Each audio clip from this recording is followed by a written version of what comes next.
Assalamu alaikum. Today we'll talk about adverbs of frequency, the positive form.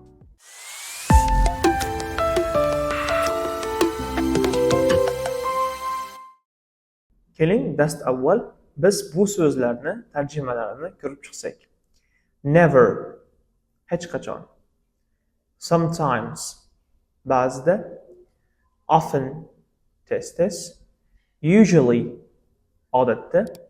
Always, har doim. Endi bu so'zlarni foizga o'lchaydigan bo'lsak, never 0%. I never drink tea. Ya'ni men hech qachon choy ichmayman degani, rostdan siz umuman ichmaysiz. Bu 0% ga teng.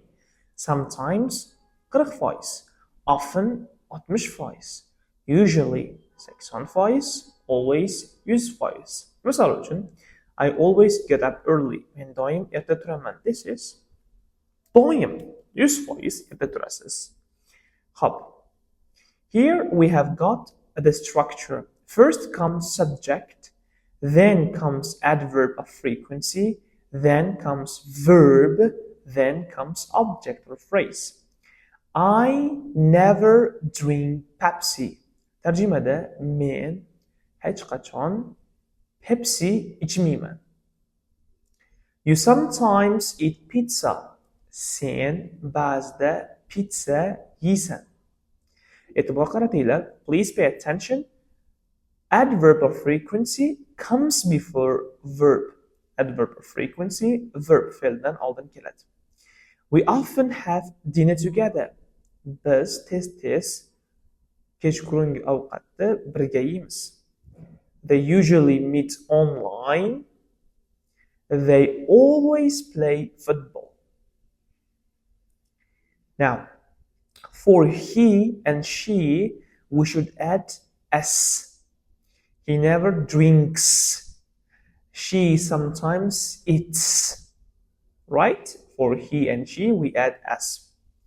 Now, adverbs of frequency go before verb.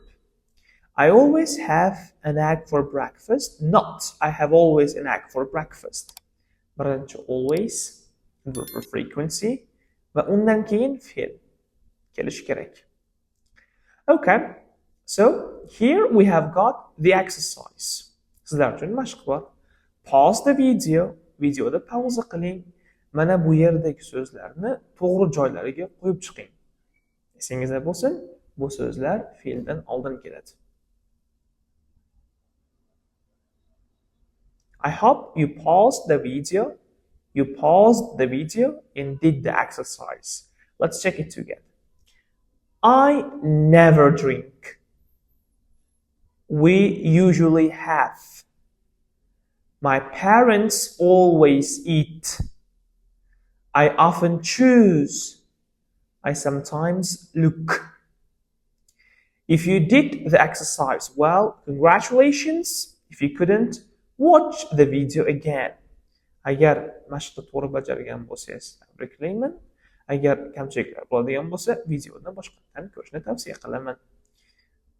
Okay, here we have got another exercise. Here you have to correct the mistakes. Bu yerda esa xatolarni to'g'rilab chiqishingiz kerak.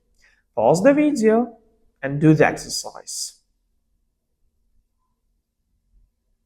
I hope you paused the video and did the exercise. Let's check it. I always eat pizza on Fridays. She never goes to school on Sundays. We usually play football in the park. They sometimes watch TV in the evening. He often drinks juice for breakfast. This was for today. Thank you for your attention.